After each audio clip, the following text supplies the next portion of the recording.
একজন সুন্দরী মেয়ে যে একটি ষড়যন্ত্রের শিকার হয়ে একটি বিউটি কন্টেস্টে জয়ী হতে পারেনি, তার সঙ্গে শবরের সংলাপ।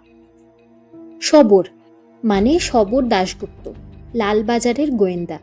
বাইরে থেকে খানিকটা রোবট, খানিকটা পাথর, কিন্তু ভেতরে ভেতরে এক সংবেদনশীল মানুষ। জীবিকার চরিত্র অনুযায়ী সে দাপুটে, কিন্তু মানব চরিত্র ঘেঁটে ঘেঁটে এক নির্বিকার দার্শনিকও। শবর যখন জেরা করে তখন সেটাকে জেরা বলে মনে হয় না, খুব বন্ধুর মতোই কথা বলে সে, সহানুভূতির সঙ্গে। কিন্তু আলাপচারিতার ভেতর দিয়েই একটু একটু করে সত্যের প্রকাশ ঘটে। নমস্কার বন্ধুরা, সাহিত্য সংলাপে আপনাদের সকলকে স্বাগত। আমি সুদেষ্ণা, চলে এসেছি আজকে আরেকটি নতুন গল্প নিয়ে। আজকের গল্প শীর্ষেন্দু মুখোপাধ্যায়ের লেখা রহস্য গল্প রূপ। এই রূপ উপন্যাসটি বা বড় গল্পটি সম্পূর্ণ সংলাপ নির্ভর। চলুন শুরু করা যাক। আপনি সঞ্জিত চৌধুরীকে চেনেন? চিনি। কতদিনের আলাপ? বেশি দিন নয়, বছর খানেক। কিরকম আলাপ? ওই জাস্ট হাই হ্যালো। আলাপটা কিভাবে হয়েছিল? ঠিক ডিটেলসে মনে নেই, সোশ্যাল কোনো গ্যাদারিংয়ে বোধহয়। আপনার মেমোরি কি খুব খারাপ? না তো, এ কথা কেন বলছেন? সঞ্জিত এমন একজন লোক যার সঙ্গে আলাপ হওয়াটা ভুলে যাওয়ার মতো ঘটনা নয়। আমার সঙ্গে তো কত লোকেরই আলাপ হয়েছে রোজ, সব কি মনে থাকে? আপনার স্মৃতিটা একটু জাগিয়ে দিতে পারি কি? সেটা কি খুব দরকার? দেখুন যদি মনে পড়ে। তার দরকার নেই, আমাদের আলাপ হয়েছিল একটা ডিনারে। এই তো মনে পড়েছে, ডিনারটা হয়েছিল একটা বিউটি কন্টেস্টের পর। হ্যাঁ, সেই কন্টেস্টে আপনিও একজন প্রতিযোগী ছিলেন, তাই না? ছিলাম। সেটা কি দোষের কিছু? দোষের কথা উঠছে না, শুধু বলছি আপনি একজন কন্টেস্টেন্ট ছিলেন। হ্যাঁ, এবং আপনি নম্রতা শাহ নামের একটা মেয়ের কাছে হেরে যান। হ্যাঁ, অথচ সেই কন্টেস্টে আপনারই বিউটি কুইন হওয়ার কথা, আর হলে আপনি মডেলিং এর একটা খুব লোভনীয় কন্ট্রাক্ট পেতেন, সেই সঙ্গে হয়তো ফিল্মের রোলও। এখন ওসব কথা উঠছে কেন? যা হয়নি তা নিয়ে ভেবে কি হবে? ক্যাশ প্রাইজ, সোনার মুকুট এবং উপহারের পরিমাণটাও খুব কম ছিল না। আমি এসব নিয়ে ভাবি না। আপনি কিন্তু সেই কন্টেস্টে রানার আপ হননি, আপনি হয়েছিলেন চতুর্থ বা পঞ্চম।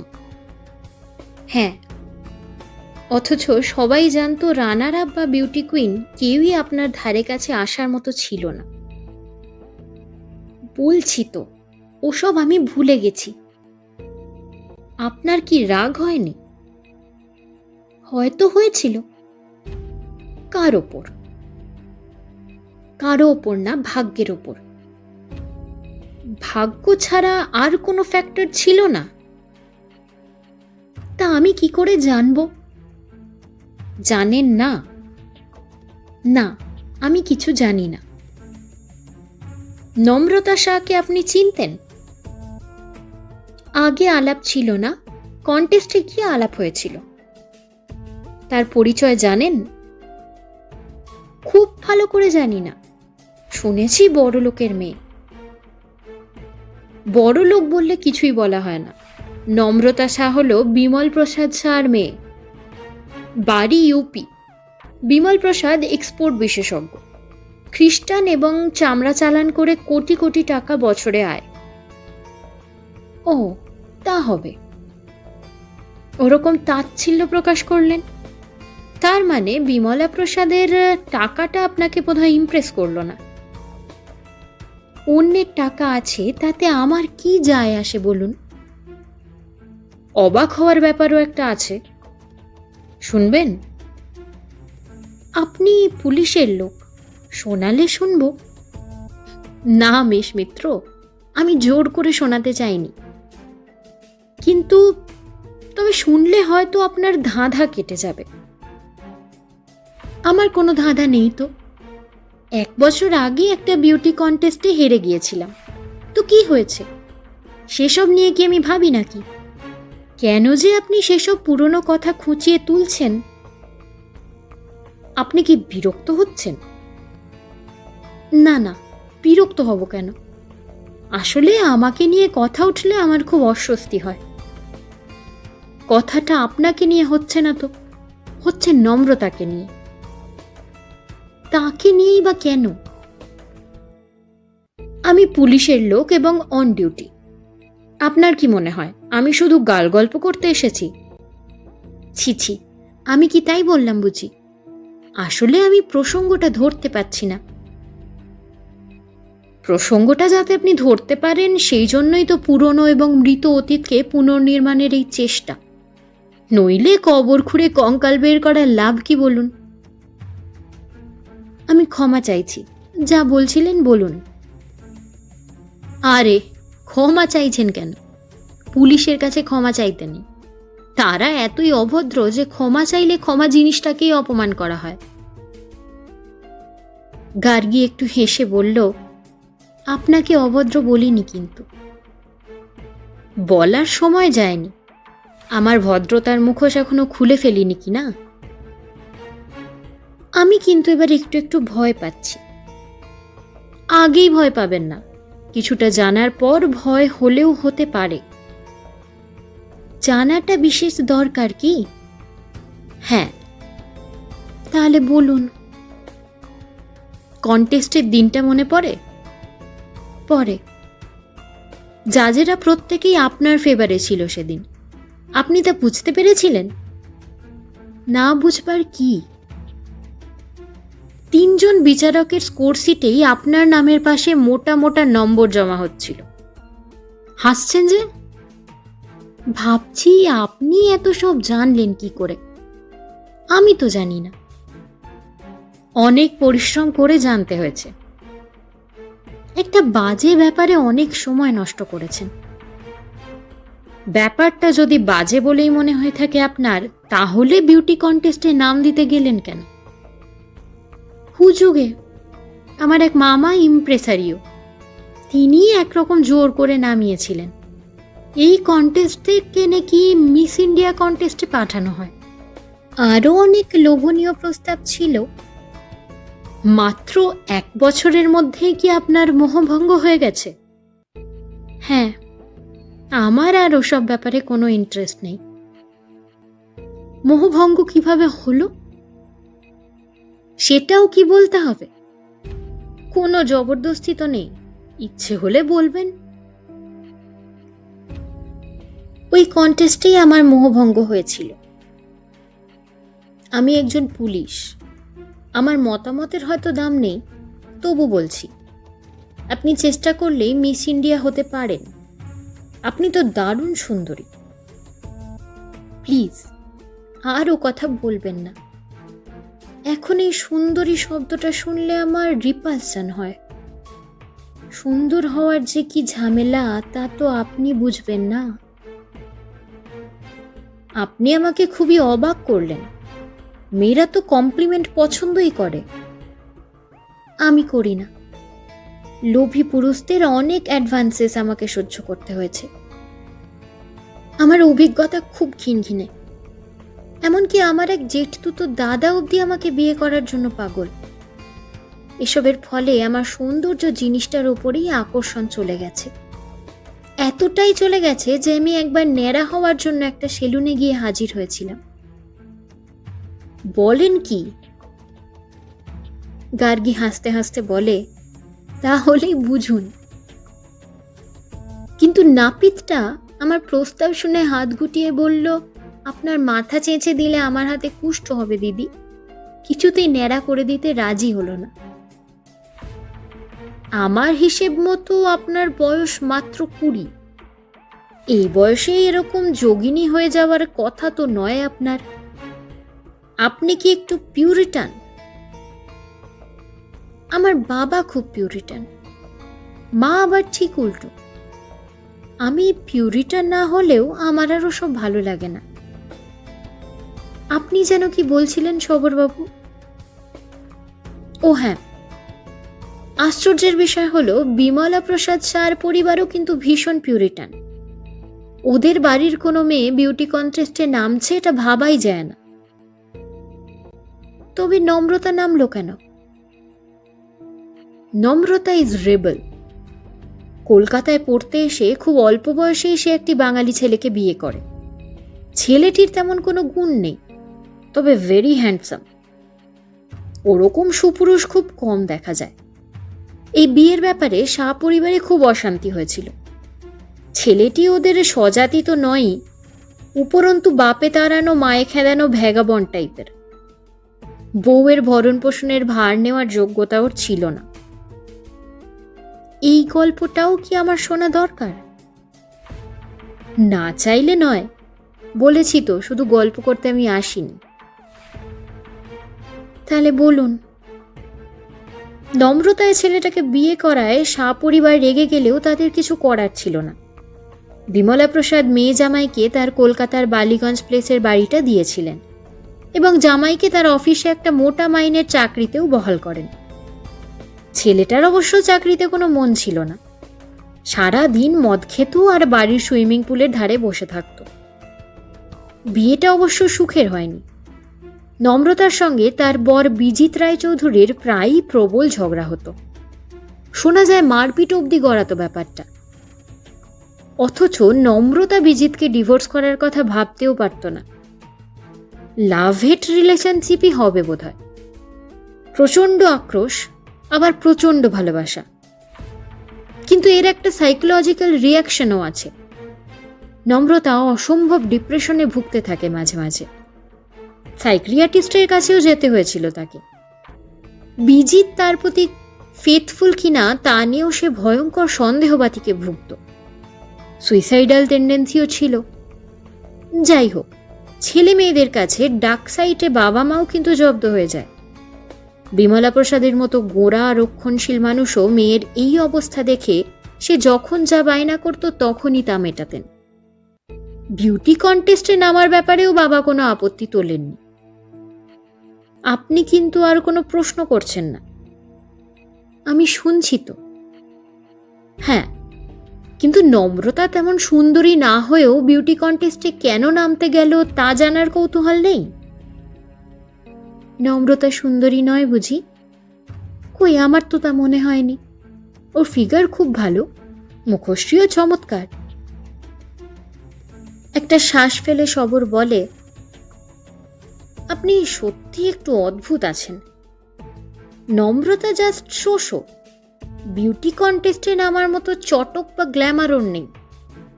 যাকগে, ও কেন নেমেছিল জানেন? Just to make Bijit jealous. নম্রতার সব প্রবলেম বিজিতকে নিয়ে। বিজিতকেও পুরোপুরি গ্রাস করতে চায়। বিজিতের চোখেও সর্বোত্তমা নারী হয়ে থাকতে চায়। এক ধরনের পাগলাটে অবসেশন। কন্টেস্টে জয়ী হওয়া ওর কাছে খুবই জরুরি ব্যাপার ছিল। বিমলা প্রসাদকে একজন সাইক্রিয়াটিস্ট সাবধান করে দিয়েছিলেন, ওর মেয়ের যা অবস্থা তাতে ইগোতে আঘাত লাগলে ম্যাসিভ নার্ভাস ব্রেকডাউন হতে পারে। সুতরাং বিমলা প্রসাদ ওর মেয়ের হয়ে কলকাঠি নেড়েছিলেন। কন্টেস্টের মাঝপথে যখন সবাই বুঝতে পেরেছে যে গার্গী মিত্র নামে মেয়েটি তার প্রতিদ্বন্দ্বীদের চেয়ে অনেকটা এগিয়ে আছে, তখনই 3 জন বিচারকের কানে কানে কিছু বলে দেওয়া হলো এবং কয়েকটা মুখ আটা মোটা খামও হলো হাত বদল। বুঝেছেন? গার্গী হাসছিল, বলল, বুঝেছি। কিন্তু নম্রতা শাহ বিউটি কুইন হওয়ার পর দর্শকদের মধ্যে থেকে কিছু বিরূপ প্রতিক্রিয়া হয়েছিল। আপনার কি মনে আছে, একজন যুবক বিচারকদের পিছন থেকে উঠে চিৎকার করে বলেছিল যে এটা সম্পূর্ণ জালি ব্যাপার, সাজানো জিনিস, জোচ্চুরি ইত্যাদি। ছেলেটা রেগে জাজদের সিটও কেড়ে নেওয়ার চেষ্টা করেছিল। সিকিউরিটির লোকেরা তাকে ধরে নিয়ে যায়।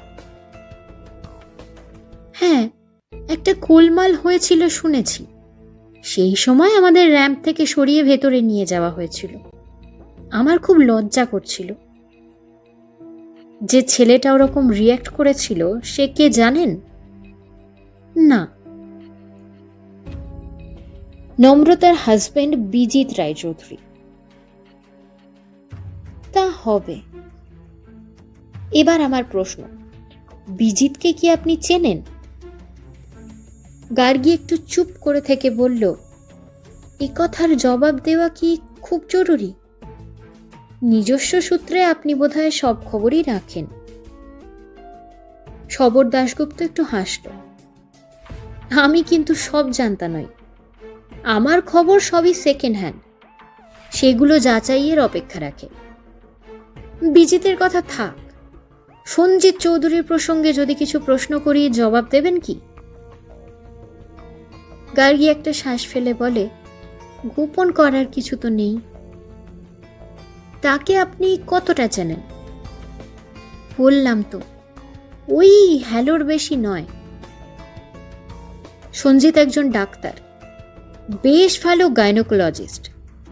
বেহালায় একটা নার্সিংহোম খোলার জন্য চেষ্টা করছে, প্রচুর টাকার দরকার তার। সেদিন বিউটি কন্টেস্টে সে ছিল 3 জন বিচারকের একজন। খুব অন্যায়ভাবে 3 জন বিচারকই আপনাকে বঞ্চিত করে নম্রতা শাহকে বিউটি কুইন করে দিয়েছিল বটে, কিন্তু সঞ্জিতের বোধহয় একটু বিবেক দংশন হয়েছিল। কি বলেন? হতেই পারে। ডিনারে আপনি ছিলেন সঞ্জিতের পাশে, ঠিক তো? এবং সেদিন সঞ্জিত আপনাকে কিছু বলেছিল। কথাগুলো কি তা আমরা হয়তো কোনোদিনই জানতে পারবো না, যদি আপনি তা প্রকাশ না করেন। কথাগুলো অবশ্য ইম্পর্টেন্ট নয়, ইম্পর্টেন্ট হলো সঞ্জিতের অ্যাপ্রোচটা কিরকম ছিল মিস মিত্র? গার্গী খুব মিষ্টি করে একটু হাসল, তারপর বলল, উনি আমার ওপর একটু ডাক্তারি করতে চেয়েছিলেন। আমাকে দেখে নাকি ওর মনে হয়েছিল আমার কিছু শারীরিক প্রবলেম আছে। উনি ওর চেম্বারে যেতে বলেছিলেন। আপনি গিয়েছিলেন কি? না, তবে উনি মাঝে মাঝে আমাকে ফোন করতেন এবং যেতে বলতেন। তবু আপনি যাননি?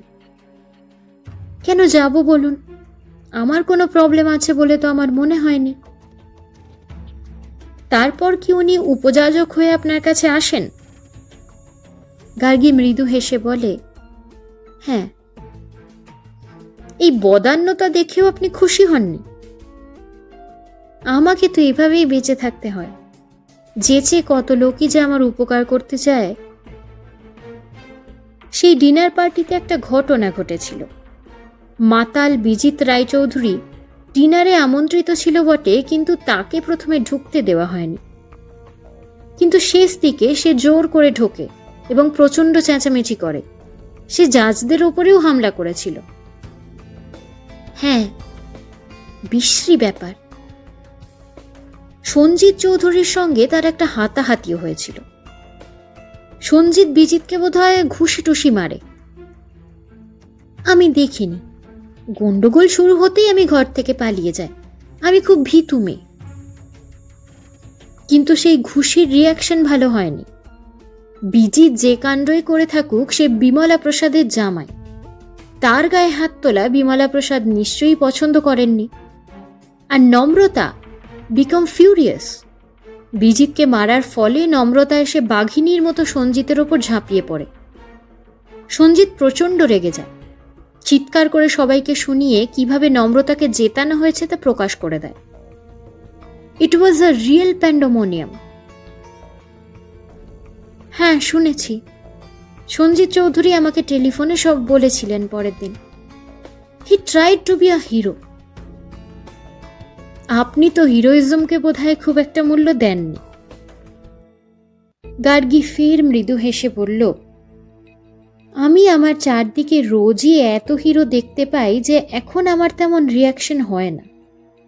গতকালও আমাকে দোতলার বারান্দায় একজনকে দেখতে পেয়ে একজন হিরো তার সাইকেলটা এত জোরে চালাতে লাগলো যে শেষে একটা রিক্সার সঙ্গে ধাক্কা খেয়ে ছিটকে পড়ে রক্তারক্তি কাণ্ড। বেচারা। তাহলে কি ধরে নেব ব্যক্তিগত জীবনে আপনার কোনো হিরো নেই? কি মনে হয় আপনার পুলিশ সাহেব? পুলিশরা হৃদয়ের খবর কি করে রাখবে বলুন? তবে হৃদয় থেকে সেটা যদি খুনোখুনিতে দাঁড়ায় তখন পুলিশকে খবর রাখতে হয়। ইনফ্যাক্ট পৃথিবীতে হৃদয় ঘটিত খুনোখুনির সংখ্যা খুবই বেশি। আপনি কি তা জানেন? না, আমি খবরের কাগজ অত মন দিয়ে পড়ি টরি না। ভালোই করেন। পৃথিবীতে যত ময়লা আর গাদ আছে খবরের কাগজ তা সযত্নে তুলে সকালবেলায় আমাদের সামনে সাজিয়ে দেয়। যে দেশে খবরের কাগজ নেই সেই দেশের লোক বোধহয় খুবই সুখী। এবার দু একটা কথা। হ্যাঁ বলুন। সঞ্জিত চৌধুরীকে আপনি তাহলে পাত্তা দেননি? এই তো। আমি তো তা বলিনি। পাত্তা টাত্তা নয়, আমি জাস্ট তার চেম্বারে যাইনি। সঞ্জিত আপনার সঙ্গে কোথায় দেখা করে? এখানে আমাদের বাড়িতেও একদিন সকালে এসে হাজির। যে চেয়ারে আপনি বসে আছেন ওখানেই বসেছিলেন তিনি। বড় একজন ডাক্তার এসেছেন শুনে আমার বাবা আর মাও তার সঙ্গে এসে কথা টথা বলে যান। তারপর তিনি বেশ কথাবার্তা বলতে পারেন, দারুণ স্মার্ট, চেহারাটাও রীতিমতো ভালো। সঞ্জিত কি বলতে এসেছিল? বিউটি কন্টেস্টে আমার হেরে যাওয়া নিয়ে দুঃখ প্রকাশ করাটা তার মধ্যে ছিল, আর বারবার আমার শরীর স্বাস্থ্য নিয়ে উদ্বেগ প্রকাশ করে আমার মা বাবাকে বলে যান যেন তার মেয়েকে একবার তার চেম্বারে পাঠান। আপনি বোধহয় তবুও রাজি হননি? না, তবে বলেছিলাম প্রয়োজন হলেই যাব। একটু ইন্টারাপ্ট করছি। বিজিত রায়চৌধুরী ঠিক কবে আপনাকে অ্যাপ্রোচ করে? গার্গী মুখটা নামিয়ে নিল, তারপর ফের মুখ তুলে বলল, এত খবর যে কে আপনাকে সাপ্লাই করেছে? ইনস্টিংক্ট। বিজিত এ বাড়িতে হানা দেয়নি। সে একদিন আমাকে ফোন করে, দেখা করতে চায়। আমি বিরক্ত হয়ে বলি যে আমার ইচ্ছে নেই। সে ফোন রেখে দেয়, তবে সে বারবার ফোন করত, রোজ। আমি ফোন রেখে দিতাম। তারপর একদিন একটা বড় কোম্পানির মডেলিং টেস্টের জন্য তাদের এজেন্ট আমাকে ফোন করে, একটা অ্যাপয়েন্টমেন্ট দেয়। আমি জানতাম না যে সেটা বিজিতেরই পাতা ফাঁদ। যাই হোক, সেখানে অর্থাৎ সেই এজেন্টের অফিসে বিজিতের সঙ্গে আমার দেখা হয়। কি বলেছিল বিজিত? কি বলতে পারে বলে আপনার মনে হয়? প্রেম ভালোবাসার কথা তো। পুরুষরা তো তাই করে। And he was mad about that. সে পরিষ্কার বলেছিল নম্রতাকে সে ভালোবাসে না, সে আমাকে চায়। আপনি কি করলেন? করুণ হেসে গার্গী বলল, আমার ফের ন্যাড়া হয়ে যেতে ইচ্ছে হয়েছিল। একজন বড় ডাক্তার আর একজন বড় লোকের জামাই, দুজনেই পাওয়ারফুল এবং দুজনেই মরিয়া। আপনার বেশ বিপদই গেছে, তাই না? নিজের চেহারার জন্য তাই আজকাল আমার লজ্জা হয়। কিন্তু দোষটা তো আপনার নয়, সৃষ্টিকর্তার, তাই না? ভালো কথা, আপনি কি মডেলিং এর কন্ট্রাক্টটা পেয়েছিলেন শেষ অবধি? হ্যাঁ। Big offer?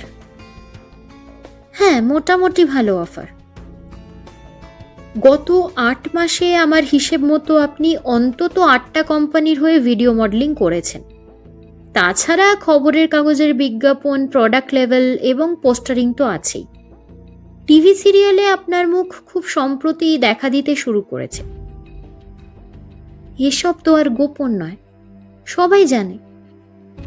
ঠিক কথা মিস মিত্র, কিন্তু সবাই যা জানে তার আড়ালে গোপন খবরও কি কিছু তৈরি হয় না? ঠিক বুঝতে পারলাম না। আপনার হয়তো জানা থাকতেও পারে যে সেই বিউটি কন্টেস্টের 3 মাস পর ডাক্তার সঞ্জিত চৌধুরীর স্ত্রী অসুস্থ হয়ে পড়েন, হেপাটাইটিস ই। কিভাবে রোগটা হয়েছিল তা খুবই রহস্যময়, কেউ জানে না, আমিও না। কিন্তু অনেক অনুসন্ধান করে শুধু এইটুকু জেনেছি যে ক্রনিক সর্দি কাশির জন্য তিনি একটা বিদেশি অ্যান্টিজেন ইনজেকশন নিচ্ছিলেন। হতে পারে সেটা থেকে ইনফেকশনটা আসে। তো মাথা নেড়ে সবর বলল, ব্যাখ্যা দেওয়া আমার পক্ষে অসম্ভব। It was a very natural death. Gargi চুপ করে রইল। কিছু ভাবছেন? ভাবছি আমার কিছু ভাবা উচিত কিনা। আরে না মিস মিত্র, আপনাকে চিন্তায় ফেলার জন্য কথাটা বলিনি। আসলে ঘটনাগুলিকে একটা পরম্পরায় বা কার্যকারণ সূত্রে বিন্যস্ত করা যায় কিনা সেটাই দেখছিলাম। কিন্তু না, মিসেস চৌধুরীর আকস্মিক মৃত্যু কোনোভাবেই পচা ইঁদুরের গন্ধ ছড়াচ্ছে না। তাহলে কথাটা উঠল কেন?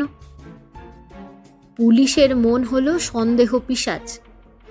বিউটি কন্টেস্টের 6 মাসের মাথায় যে নার্সিংহোমে ডাক্তার চৌধুরী অ্যাটাচ ছিলেন, সেখানে তার এক পেশেন্টের মৃত্যু হয় এবং রুগীর বাড়ি আর পাড়ার লোক এসে এমন হামলা করে যে নার্সিংহোমে প্রচণ্ড ভাঙচুর হয়েছিল। ডাক্তার চৌধুরীও উন্ডেড হয়েছিলেন। জানি, শুনেছিলাম। এটাও কি অস্বাভাবিক ঘটনা? না, কলকাতায় এরকম প্রায়ই হয়। তাহলে? একটা শ্বাস ফেলে সবর বলে, ব্যাপারটা বাইরে থেকে দেখলে একটা আবেগজনিত ঘটনা মাত্র, কিন্তু তদন্ত করতে নেমে দেখা গিয়েছিল হামলাকারীরা কেউই পেশেন্টের বাড়ির বা পাড়ার লোক ছিল না। তারা কারা তাও জানতে পারা যায়নি। তবে যেটুকু জানা গেছে তা হলো এরা ছিল পেশাদার বা ভাড়াটে গুন্ডা। কেন যে আমাকে এসব শোনাচ্ছেন? সবর একটু হেসে বলল, সঞ্জিত চৌধুরী একজন বড় ডাক্তার। কিভাবে তার স্ত্রী হেপাটাইটিস ই হয়েছিল তা আমরা না জানলেও তিনি অবশ্যই জানবেন। আমরা শুধু জানতে চাই কেন হয়েছিল। একটা বিশেষ সময়ে সঞ্জিত চৌধুরীর স্ত্রীর মরাটা কি প্রয়োজন হয়ে দাঁড়িয়েছিল? আমি কিছু বুঝতে পারছি না। বুঝতে যে আমিও পারছি তা নয়, শুধু এটুকু বলতে পারি যে একজন ডাক্তারের পক্ষে কারো মৃত্যু আয়োজন করা খুব শক্ত ব্যাপার নয়। ওমা, আপনি কি বলতে চান? ওটা খুন? এখনো বলিনি, কারণ প্রমাণ নেই। তবে মোটিভ হয়তো আছে। কি মোটিভ? ডাক্তার চৌধুরীর সঙ্গে তার স্ত্রীর বিয়ে হয় প্রায় 6 বছর আগে। তাদের একটা বছর তিনেকের মেয়েও আছে। মোটামুটি একটা সেট পরিবার। স্বামী স্ত্রীর মধ্যে খুব একটা ঝগড়া বিবাদেরও ব্যাপার ছিল না, কিন্তু তাদের মধ্যে হঠাৎ একটা মিসআন্ডারস্ট্যান্ডিং শুরু হয়েছিল বলে বাড়ির 2 জন কাজের লোক আমাদের জানিয়েছে। ভদ্রমহিলা অসুস্থ হয়ে পড়বার আগে নাকি একদিন 2 জনের মধ্যে তুমুল ঝগড়া হয় এবং ভদ্রমহিলা নাকি বলেছিলেন, তুমি ডিভোর্স করতে চাও, তোমাকে আমি নাকে খত দিয়ে ছাড়বো, ইত্যাদি ইত্যাদি। তারপরেই হঠাৎ অসুখ এবং মৃত্যু। শুধু ঝগড়া থেকেই কি কাউকে খুন কেউ করে? না ম্যাডাম, দেখতে হবে ঝগড়ার উৎসে কি আছে। সেইটাই আসল। পৃথিবীতে স্বামীরা যখনই স্ত্রীকে হত্যা করেন, তখন বেশিরভাগ ক্ষেত্রেই দেখা যায় হত্যার পিছনে আর একটি স্ত্রী লোক রয়েছেন। তবে আগেই বলেছি, আমাদের হাতে প্রমাণ নেই। আরও একটা কথা হলো, ডাক্তার চৌধুরী একজন গাইনোকোলজিস্ট। মহিলাদের সঙ্গেই তার নিত্য কাজ। সুতরাং মহিলাদের সম্পর্কে একটা ইমিউনিটি তৈরি হয়ে যাওয়াটা স্বাভাবিক ব্যাপার, যদি না এটা কোনো এক্সট্রাঅর্ডিনারি মহিলার সঙ্গে ইনভলভমেন্ট ঘটে। আমি আবার এক গলা জলে। আমিও। ডাক্তার চৌধুরী তার স্ত্রীকে খুন করেছেন এমন সন্দেহ কেউ করেনি, প্রশ্নটাও ওঠেনি। কোনো মহিলার সঙ্গে তার সম্পর্কের কথাও কেউ জানে না। তাহলেও একটা কথা আছে। স্ত্রীর মৃত্যুর পর দেখা যায় ডাক্তার চৌধুরী রাত জেগে কাউকে অনেকক্ষণ ধরে লম্বা ফোন করতেন, একজন বিশেষ কাউকে। সে সময় তার মুখ চোখ অন্যরকম হয়ে যেত। কিছুদিন পরেই নার্সিংহোমে তার উপর হামলা হয়। এর মধ্যেও কেউ কোনো রকম কার্যকারণ সূত্র খোঁজেনি। শুধু আপনি খুঁজছেন। হ্যাঁ, এই হামলাটা একজন বিশেষ কেউ করেছিল, যার সঙ্গে সেই পেশেন্টের সম্পর্ক ছিল না। সে কে? সেটা বলা আন্দাজে ঢিল ছোড়ার মতো হয়ে যাবে। তবে এমন কেউ যে পাওয়ারফুল, স্ট্রং মোটিভ আছে এবং বেপরোয়া। এসব ঘটনা যখন ঘটে তখন আমি পিকচারে ছিলাম না, কোনো তদন্তের ভারও আমাকে দেওয়া হয়নি, এবং এসব ঘটনা যে ঘটছে তাও আমার জানার কথা নয়। আমি এই এত সব ঘটনা জেনেছি মাত্র 7 দিন আগে, যখন আমাকে ডাক্তার সঞ্জিত চৌধুরীর বাই দি বাই, আপনি কি জানেন যে সঞ্জিত চৌধুরী মারা গেছেন? অবাক গার্গী তার বিস্ফারিত চোখে চেয়ে বলল, মারা গেছেন? কই, জানি না তো। চিন্তিত সবর তার মুখের দিকে চেয়ে বলে, জানেন না? না। ও, আপনি তো আবার খবরের কাগজ পড়েন না। না, পড়ি না। খবরটা অবশ্য তেমন গুরুত্ব দিয়ে ছাপাও হয়নি। সঞ্জিত চৌধুরী মারা যান একটি মোটর অ্যাক্সিডেন্টে। ইস, দুঃখের খবর। সব মৃত্যুই দুঃখের।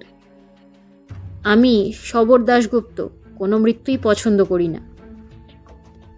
কেউই করি না সবরবাবু, কিন্তু তবু মৃত্যু তো আছেই, তাই না? হ্যাঁ মিস মিত্র, মৃত্যু তো আমাদের আছেই। কত সুন্দর মুখ, কত সুন্দর শরীর, কত প্রতিভা, কত মেধা, কত অতৃপ্ত বাসনা, কত লোভ, কত আসক্তি মৃত্যুতে শেষ হয়ে যায়। হ্যাঁ, ব্যাপারটা ট্র্যাজিক, কিন্তু আমাদের তো কিছু করার নেই। সবর মাথা নেড়ে বলে, সঞ্জিত চৌধুরীর মৃত্যু না হলে এত ঘটনা আমার জানা হতো না, আপনার সঙ্গে পরিচয়ও হতো না। মোটর দুর্ঘটনায় মৃত্যু হলেও তার মধ্যে কিছু অসঙ্গতি থাকায় তদন্তে আমার তলব পড়ে। দুর্ঘটনা ঘটেছিল বেশি রাতে, বোধহয় 12টা বা তারও পরে। ওদের নার্সিংহোমে একজন ভিআইপি স্ত্রী ভর্তি ছিলেন। রাত 12টায় হঠাৎ ফোন আসে যে রোগীর অবস্থা খারাপ, ডাক্তার চৌধুরীকে এক্ষুনি যেতে হবে।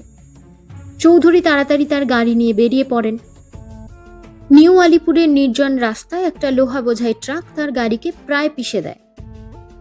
ইনসিডেন্টালি গাড়িটা পরীক্ষা করে দেখা গেছে তাতে ব্রেক অয়েল ছিল না, অর্থাৎ বিপদের সময় চৌধুরীর গাড়ির ব্রেকও কাজ করেনি। লরিটা তাকে মেরে পালিয়ে যায়।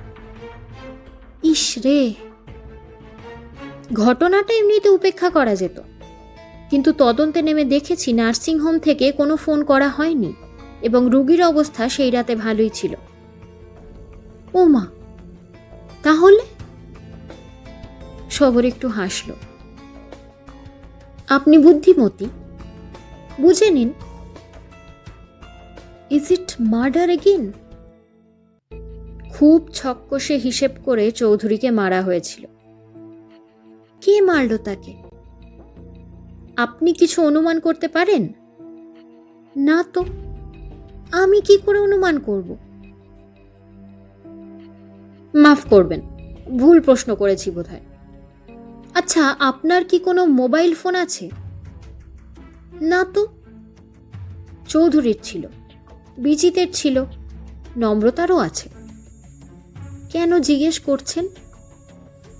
ডাক্তার চৌধুরীর মোবাইল ফোনের রেকর্ড চেক করে দেখা যাচ্ছে উনি একটা নাম্বার খুব ফেভার করতেন, সেই নম্বরটা আপনার। হ্যাঁ, বলেছি তো, উনি মাঝে মাঝেই আমাকে ফোন করতেন। কি বলতেন তিনি আপনাকে?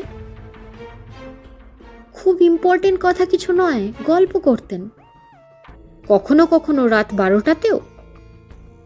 আমার অত খেয়াল নেই। একটু ভেবে বলুন।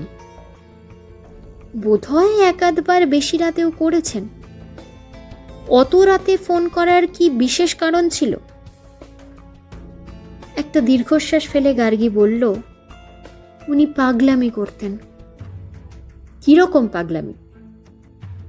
বিয়ে করার কথা বলতেন, অনেক কিছু প্রমিস করতেন, লোভ দেখাতেন বিদেশে নিয়ে যাওয়ার। আপনি কি তাকে প্রশ্রয় দিতেন? প্রশ্নই ওঠে না। আমাকে তো ওরকম প্রস্তাব কতজন কতভাবেই দিয়েছে, প্রশ্রয় দেওয়ার কথা উঠছে কেন পুলিশ সাহেব? কারণ কোনো কোনো ফোন কলের ডিউরেশন 0.5 ঘন্টা বা তারও বেশি ছিল। বললাম তো, উনি আমাকে অনেক কথা বলে যেতেন, আমি তার কিছুটা শুনতাম কিছুটা শুনতাম না। তবে অভদ্রতা করে ফোনটা নামিয়েও রাখতে পারতাম না। ঠিক আছে মিস মিত্র, কোনো দোষ হয়নি তো? আরে না না, দোষের কি আছে, আমি শুধু জেনে নিচ্ছি। আর কি জানতে চান? বেশি কিছু নয়। আপনি কি জানেন যে গত পরশু রাতে নম্রতার বাড়ির সুইমিং পুলে ডুবে বিজিত রায়চৌধুরী মারা গেছে? ও মা, সত্যি বলছেন? মিস মিত্র, গুজব ছড়ানো আমার কাজ নয়। সুইমিং পুলে? হ্যাঁ, ঘোর মাতাল অবস্থায়। সাক্ষ্য প্রমাণাদি বলে নম্রতা আর বিজিত অনেক রাত অবধি সুইমিং পুলের ধারে বসেছিল। তাদের মধ্যে রোজকার মতোই ঝগড়াঝাঁটিও হয়। তারপর নম্রতা শুতে চলে যায়। ভোরবেলা বিজিতের মৃতদেহ সুইমিং পুলের মধ্যে পাওয়া যায়। স্যাড। হ্যাঁ, স্যাড। বিজিত আপনার সঙ্গে টেলিফোনে অনেক কথা বলতো, তাই না? হ্যাঁ, আমার মডেলিং এর ব্যাপারে উনি হেল্প করতেন। কেন? He had a crush on me. পুরুষদের তো ওইটাই দোষ। আমি তো কিছু লুকোইনি সবরবাবু। না, আপনি এ পর্যন্ত তেমন কিছু লুকোননি, লুকোবার দরকারও আপনার নেই। আপনি এই 20 বছর বয়সেই পুরুষদের সম্পর্কে বেশ হতাশ হয়ে পড়েছেন দেখছি। একটু হতাশা তো হতেই পারে, তাই না? হ্যাঁ, তা তো ঠিকই। ডাক্তার চৌধুরী যদি তার স্ত্রীকে খুন করে থাকেন, তবে তার পিছনে তার একটা বিশেষ উদ্দেশ্য ছিল। নার্সিংহোমে হামলা করে মারধর যে করেছিল, তারও একটা বিশেষ উদ্দেশ্য ছিল। হয়তো ডাক্তার চৌধুরীকে ভয় দেখিয়ে নিরস্ত করার জন্য। ডাক্তার চৌধুরী নিরস্ত হননি, ফলে তাকে খুন করার প্রয়োজন দেখা দিল। যে খুনটা করেছিল তারও একটা উদ্দেশ্য ছিল। সে হয়তো বিশেষ একজনকে খুশি ও নিষ্কণ্টক করার জন্য, হয়তো তারই অনুরোধে চৌধুরীকে খুন করায়। দ্বিতীয় লোকটা পাওয়ারফুল, প্রচুর টাকার মালিক, পিছনে শাঁসালো শ্বশুর। আপনি কি বিজিতের কথা বলছেন? অনুমান মাত্র, সত্যি কি না কে বলবে। আমার অবশ্য অনুমান হলো নম্রতা একদিন জানতে পারে যে তার স্বামী বিজিত কোনো বিশেষ একজনের প্রেমে হাবুডুবু খাচ্ছে। আমার সন্দেহ যার প্রেমে সে পড়েছিল সেই নম্রতাকে জানিয়ে দেয়। না জানালে বিজিত তার জীবন বিষময় করে দিত। ক্রমশ বিজিত নানা লোভনীয় কন্ট্রাক্ট তাকে দিয়ে ফেলছিল। ওই জাল কেটে না বেরোতে পারলে মেয়েটির রক্ষে ছিল না। আর আপনি জানেন নম্রতা কেমন মেয়ে? পজেসিভ, রাগী, খেয়ালি, জেলাস এবং ক্রুয়েল। বিজিত তার একার জিনিস। বিজিতের সামান্য বেচাল সে সহ্য করতে পারে না। দৃপ্ত মুখে গার্গী বলে ওঠে, মিস্টার দাশগুপ্ত, আপনি কি এসব নোংরা ঘটনায় আমাকে জড়াতে চাইছেন? শবর দাশগুপ্ত এক দৃষ্টে কিছুক্ষণ গার্গী মিত্রের দিকে চেয়ে রইল। গার্গীর চোখ ধীরে ধীরে নেমে গেল কোলের ওপর। শবর মৃদু হেসে বলে, আপনাকে দেবী প্রতিমার মতো দেখাচ্ছে। না, আপনার দুশ্চিন্তা করবার কিছু কারণ নেই। শুধু বলি, আমার কল্পনা শক্তি একটা ঘটনাকে প্রত্যক্ষ করাচ্ছে। সুইমিং পুলের ধারে হতচেতন মাতাল বিজিত বসে আছে। অনেক রাত। অন্ধকারে দ্রুত পায়ে একটি ছিপছিপে মেয়ে তার কাছে এলো। মেয়েটির নম্রতা। সম্ভবত মদের সঙ্গে ঘুমের ওষুধও দেওয়া হয়েছিল বিজিতকে। নম্রতা তাকে সুইমিং পুলে চেয়ার শুদ্ধ ফেলে দেয়। তারপরে জলে নেমে মায়া ভরে বিজিতের মাথাটা জলের নিচে চেপে ধরে থাকে কিছুক্ষণ। তারপর ঘরে ফিরে যায়। It was as easy as that. তাহলে আপনার তো নম্রতার কাছেই যাওয়া উচিত। তাকেই তো অ্যারেস্ট করার কথা আপনার। হাত তুলে শবর বলে, ধীরে মিস মিত্র, ধীরে। এখনো বিজিতের অটোপসি রিপোর্ট আমার হাতে আসেনি। কোনো সাক্ষী নেই, প্রমাণ নেই। তার ওপর বিমলা প্রসাদের মেয়ের টাকা আর কানেকশনের জোর এত বেশি যে সামান্য পুলিশের পক্ষে তাকে ফাঁসানো প্রায় অসম্ভব। সম্ভবত তাকে ধরলেও বেনিফিট অফ ডাউটে মুক্তি পেয়ে যাবে। কারণ বিজিতের মৃত্যুটা খুন না অ্যাক্সিডেন্ট, সেটাই তো বিরাট প্রশ্ন। সুইমিং পুল তার প্রিয় জায়গা ছিল, সে মাতাল ছিল, অ্যাক্সিডেন্ট তো হতেই পারে। কেন যে আমার কাছে এলেন? শুধু এই কথাটা জানাতে যে এইসব ঘটনার কোথাও আপনি নেই। আপনি সম্পূর্ণ নিষ্কলঙ্ক। দেবী প্রতিমার মতোই দেখাচ্ছে আপনাকে। কেন এই কথা বলছেন? আমার যে কেমন লাগছে। কেমন লাগছে মিস মিত্র? খারাপ? কিন্তু এসব ঘটনার একটা ভালো দিকও তো আছে। বিউটি কন্টেস্টের 3 জন অসাধু বিচারকের অন্তত একজন চরম শাস্তি তো পেয়েছে। অন্যায়ভাবে যে আপনাকে হারিয়ে বিউটি কুইন হয়েছিল, সে নিজের হাতে তার প্রিয়তম পুরুষটিকে খুন করে উন্মাদের মতো দেওয়ালে মাথা ঠুকে প্রলাপ বকছে। এ তো প্রকৃতিরই প্রতিশোধ, তাই না? আপনি যদি সেই প্রক্রিয়াটিকে একটুখানি সাহায্য করেই থাকেন, তাহলেও ইন্ডিয়ান পেনাল কোড আপনাকে ছুঁতেও পারবে না। অভিনন্দন মিস মিত্র, অভিনন্দন। গার্গী মিত্র হঠাৎ দুহাতে তার মুখ চাপা দিল। আমি চলি মিস মিত্র, আপনি বরং একটু কাঁদুন। কাঁদলে মন হালকা হয়ে যায়। আজ এ পর্যন্তই। এতক্ষণ শুনলেন শীর্ষেন্দু মুখোপাধ্যায়ের লেখা শবর সিরিজের সংলাপ নির্ভর রহস্য গল্প রূপ। শীর্ষেন্দু মুখোপাধ্যায়ের জন্ম 2রা নভেম্বর 1935 সালে ময়মনসিংহে। শৈশব কেটেছে নানা জায়গায়। পিতা রেলের চাকুরে, সেই সূত্রে এক যাযাবর জীবন।